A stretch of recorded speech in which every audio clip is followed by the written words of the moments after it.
ಬನ್ನಿ ಸ್ನೇಹಿತರೆ, ನಮ್ಮ ನಮಸ್ತೆ ಹಿಂದೂಸ್ತಾನ್ ಹಿಂದಿನ ಎಪಿಸೋಡ್ಗೆ ಎಲ್ಲರಿಗೂ ಸ್ವಾಗತ ಸುಸ್ವಾಗತ. ನೋಡಿ, 2024 ಲೋಕಸಭೆ ಎಲೆಕ್ಷನ್ ಡಿಕ್ಲೇರ್ ಆಗಿಬಿಟ್ಟಿದೆ. ನಮ್ಮ ಕರ್ನಾಟಕದಲ್ಲಿ ನಾವು ಕೂತ್ಕೊಂಡು ಮಾತಾಡ್ತಿರ್ತಕ್ಕಂಥ ಜಾಗ ಮೈಸೂರು ಕೊಡಗು ಲೋಕಸಭಾ ಇದು ಏಪ್ರಿಲ್ 26ನೇ ತಾರೀಕು ವೋಟಿಂಗ್ ನಡೀತಾ ಇದೆ. ಜೂನ್ 3ನೇ ತಾರೀಕು 4ನೇ ತಾರೀಕು ಇದು ಕೌಂಟಿಂಗು ನಡೆಯುತ್ತೆ. ರಿಸಲ್ಟ್ ಅನೌನ್ಸ್ ಆಗುತ್ತೆ. ಇಷ್ಟೊತ್ತಿಗೆಲ್ಲ ಯಾರು ಸರ್ಕಾರ ಫಾರ್ಮ್ ಮಾಡ್ತಾರೆ ಗೊತ್ತಾಗ್ಬಿಟ್ಟಿರುತ್ತೆ. ಮೋದಿಜಿಯವರು ಈ ಸರ್ತಿ ಸ್ಲೋಗನ್ ಕೊಟ್ಟಿದ್ದಾರೆ, ಅಬ್ ಕಿ ಬಾರ್ 400 ಪಾರ್ ಅಂತ ಅಂದ್ಬಿಟ್ಟು. ಅಂದರೆ ಈ ಸರಿ BJP ಮತ್ತು NDA 400 ಸೀಟುಗಳಿಗೂ ಮೀರಿ ಟಿಕೆಟ್ ತಗೊಳತ್ತೆ ಅಂತ. ಬನ್ನಿ, 400 ಅಲ್ಲ 450 ದಾಟತ್ತೆ ಅಂತ ಹೇಳ್ತೀವಿ. ಯಾಕೆಂದರೆ ಗ್ರೌಂಡ್ ರಿಪೋರ್ಟು ನಮ್ಗೆ ಹಂಗಿದೆ. ಇವತ್ತೇನಾರು ಎಲೆಕ್ಷನ್ ನಡೆದರೆ ಇವತ್ತಿನ ಪರಿಸ್ಥಿತಿ ಪ್ರಕಾರ 450 ಸೀಟ್ BJP ಗೆಲ್ಲುತ್ತೆ, NDA ಗೆಲ್ಲುತ್ತೆ ಅಂತ ಹೇಳ್ಬೋದು. ಇದು ಕಂಡೀಷನ್ ಇದೆ ಇಲ್ಲಿ. ಏನು ಅಂತಂದರೆ ಇವತ್ತು ಎಲೆಕ್ಷನ್ ನಡೆದರೆ ಅಂತ ಅಂದ್ಬಿಟ್ಟು ಯಾರಾದರೂ ಇದು ಮಾಡಿಬಿಟ್ಟು ಎಲೆಕ್ಷನ್ ಆದಮೇಲೆ ನೀವು ಹೇಳಿದ ತಪ್ಪು ಅಂತ ಹೇಳ್ಬೋದು. ಪ್ರತಿನಿತ್ಯ ಚೇಂಜ್ ಆಗುತ್ತೆ. ಏನು ಅಂತಂದರೆ ಎಮೋಷನ್ಸ್ಗಳು ಮತ್ತು ಟ್ಯಾಕ್ಟಿಕ್ಸ್ಗಳು ಸ್ಟ್ರಾಟಜಿಗಳು ಎಲ್ಲ ಚೇಂಜ್ ಆಗ್ತಿರುತ್ತೆ. ಹಾಗಾಗಿ ಇವತ್ತು ಎಲೆಕ್ಷನ್ ನಡೆದರೆ 450ಕ್ಕಿಂತ ಹೆಚ್ಚು ಸೀಟ್ BJP ತಗೊಳುತ್ತೆ. ನರೇಂದ್ರ ಮೋದಿ ಅತ್ಯಧಿಕ ಬಹುಮತದಿಂದ 2/3 ಜಾಸ್ತಿ ಮೆಜಾರಿಟಿಯಿಂದ 3ನೇ ಬಾರಿ ಹ್ಯಾಟ್ರಿಕ್ ಮಾಡಿಬಿಟ್ಟು ಪ್ರಧಾನಮಂತ್ರಿ ಆಗ್ತಾರಂತೆ. ಇದು ನಿಮ್ಮೆಲ್ಲ ಸೌಭಾಗ್ಯ. ಯಾರು ಹಿಂದೂ ದೇಶ ಅಂತ ಹೇಳ್ತೀವಿ, ಯಾರು ನಮ್ಮ ಬಹುಮತಕ್ಕೆ ಮಾನ್ಯತೆ ಇರಬೇಕು ಅಂತ ಹೇಳ್ತೀವಿ, ಯಾರು ನಮ್ಮ ದೇಶಭಕ್ತಿ ಮೆರಿಬೇಕು ಅಂತ ಹೇಳ್ತೀವಿ, ನಮ್ಮೆಲ್ಲರಿಗೂ ಅತ್ಯಂತ ಸಂತೋಷದ ವಿಷಯ.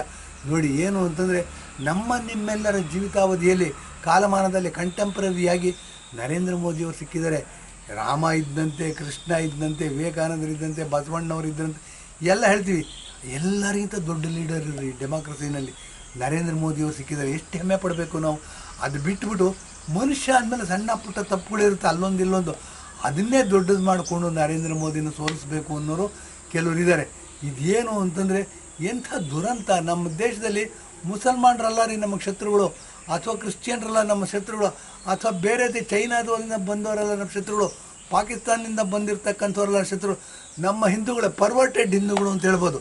ತಲೆ ತಿರುಗಿರ್ತಕ್ಕಂಥ ಹಿಂದೂಗಳು ದುಡ್ಡಿನ ಆಸೆಗೋಸ್ಕರ ಮತ್ತು ತಮಗೆ ಅಧಿಕಾರ ಬೇಕು, ಮಕ್ಕಳಿಗೆ ಅಧಿಕಾರ ಬೇಕು, ಮೊಮ್ಮಕ್ಕಳಿಗೆ ಅಧಿಕಾರ ಇರಬೇಕು ಅಂತ ಅಂದ್ಬಿಟ್ಟು ಏನು ಮಾಡ್ತಾರೆ, ನವರಂಗಿ ಆಟಗಳನ್ನ ಹಾಕ್ತಾರೆ ಇವರು. ನವರಂಗಿ ಆಟಗಳು ಏನು ಅಂತಂದರೆ ಹೇಗಾದರೂ ಮಾಡಿ ಎಲೆಕ್ಷನ್ ಗೆಲ್ಲಬೇಕು, ಹೇಗಾದರೂ ಮಾಡಿ ಎಲೆಕ್ಷನಲ್ಲಿ ಗೆಲ್ಲಬೇಕು.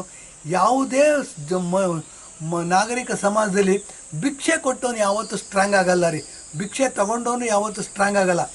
ಏನಾಗಿದೆ ನಮ್ಮ ಕರ್ನಾಟಕದಲ್ಲಿ 5 kg ಅಕ್ಕಿ ಫ್ರೀ ಕೊಡ್ತೀನಿ ಅಂತಂದ್ರೆ ಟುಸ್ಸಾಗೋಯ್ತದು. ಅದು ಫೇಲ್ಯೂರ್ ಆಗೋಯ್ತು. 5 kg ದುಡ್ಡು ಕೊಡ್ತೀನಿ ಅಂದರೆ ಅದು ಟುಸ್ಸಾಗೋಯ್ತು. ಏನೋ ಹಿಂಬಾಲಕರು ಮುಂಬಾಲಕರು ಕೆಲವರು ಕೊಟ್ಟಿರ್ಬೋದು, ಅದನ್ನ ಒಪ್ಕೊಳ್ಳ. ಇವತ್ತೇನಾಗಿದೆ, ಎಲೆಕ್ಟ್ರಿಸಿಟಿ 200 ಫ್ರೀ ಕೊಡ್ತೀವಿ ಅಂದರು. ಈಗ ನೋಡಿ, ಮೈಸೂರಿನಲ್ಲಿ ಸಿಕ್ಕಾಪಟ್ಟೆ ಬಿಸಿಲಿದೆ. ಅಲ್ಲೇನಾಗಿದೆ, ಬಿಸಿಲು ಎಷ್ಟು ಅಂತಂದರೆ 10-11 ಗಂಟೆಗೆ AC ಆನ್ ಮಾಡ್ಕೋಬೇಕಂತ ಪರಿಸ್ಥಿತಿ ಇದೆ. ಇವ್ರು ದುಡ್ಡು ಕೊಟ್ಟರು ಕರೆಂಟ್ ಕೊಡದೇ ಇರತಕ್ಕಂಥ ಪರಿಸ್ಥಿತಿನ ತಂದಿಟ್ಟಿದ್ದಾರೆ. ಮತ್ತು ನರಕ ತೋರಿಸ್ತಾ ಇದ್ದಾರೆ ಇವರು. ನಮಗೇನಾಗಿದೆ ಅಂತಂದರೆ ಈ ಎಲೆಕ್ಟ್ರಿಸಿಟಿ ಫ್ರೀ ಕೊಟ್ವಿ ಅಂತ ಹೇಳ್ತಾರೆ, ಯಾಕೆ ಕೊಡೋಕ್ಕೆ ಎಲೆಕ್ಟ್ರಿಸಿಟಿನೇ ಇಲ್ಲ. ಅಲ್ಲೇನಾಗಿದೆ,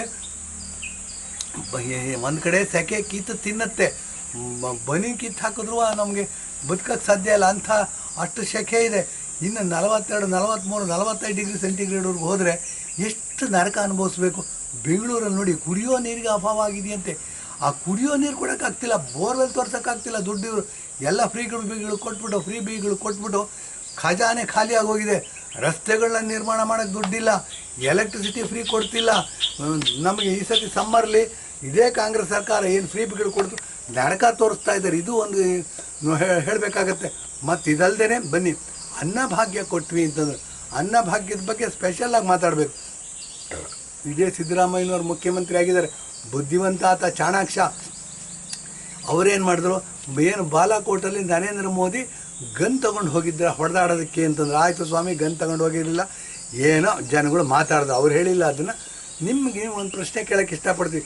ಅಕ್ಕಿ ಕೊಟ್ಟೇ ಇಲ್ಲ, ನುಡಿದಂತೆ ನಡೆದಿದ್ದೇವೆ ಅಂತಂದ್ಬಿಟ್ಟು ಎಲ್ಲ ನಿಮ್ಮ ಬಸ್ಸುಗಳು, ಸರ್ಕಾರಿ ವಾಹನಗಳ ಮೇಲೆ ಬಸ್ಸುಗಳ ಹಿಂದೆ ಅಡ್ವರ್ಟೈಸ್ಮೆಂಟ್ ಹಾಕ್ತಿರಲ್ಲ. ನೀವು ನಿಮ್ಮ ಮನೆಯಿಂದ ದುಡ್ಡು ತಂದಿದ್ದೀರ ಸ್ವಾಮಿ, ನೀವು ಅಕ್ಕಿ ಚೀಲದ ಮೇಲೆ ನಿಮ್ಮ ಫೋಟೋ ಹಾಕ್ಕೊಂಡಿದ್ದಾರಲ್ಲ.